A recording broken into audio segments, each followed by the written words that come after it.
Gordon Chisholm on the fickleness of football would be an interesting conversation, because while his Dundee United side appears to have better players than last season, they still haven't been able to escape the clawing quicksand that is the lower reaches of the SPL.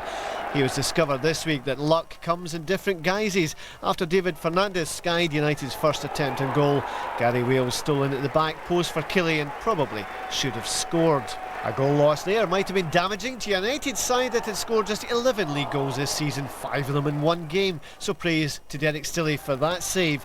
United's fans have been losing patience with their side and their manager in recent weeks. Firepower required.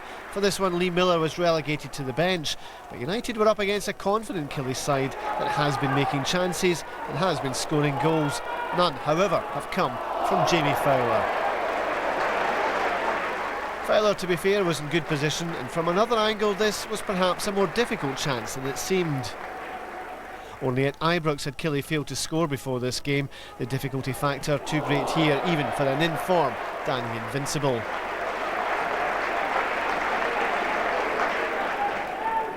Second half and Killie continued to have the best of it, even if Chris Boyd shot against Stilley with the kind of chance he usually takes. There are games where you instinctively feel one goal will be enough for 3 points, and this was one of them. So you can only imagine the frustration for Peter Canero as his header ended up in the crowd. Canero trying to add to his goal against Livingston, and really he should have done just that after doing the hard part and getting away from his man.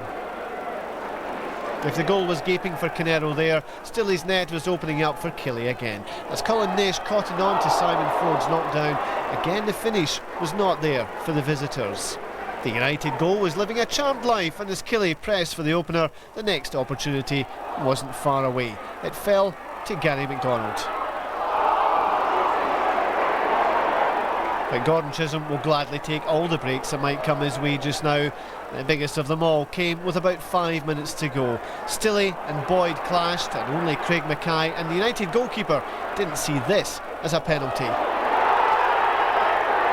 You could argue a case for accidental, but every player, manager and supporter would be looking for it for their side. It could have been a match winner. It was a huge let-off for United, who might themselves have snatched the points, as substitute Colin Samuel demonstrated the kind of pace and directness he showed in his Falkirk days. He was ultimately unlucky. By such narrow margins do the vagaries of luck take their course, and no doubt this game took its toll on the nerves of Chisholm.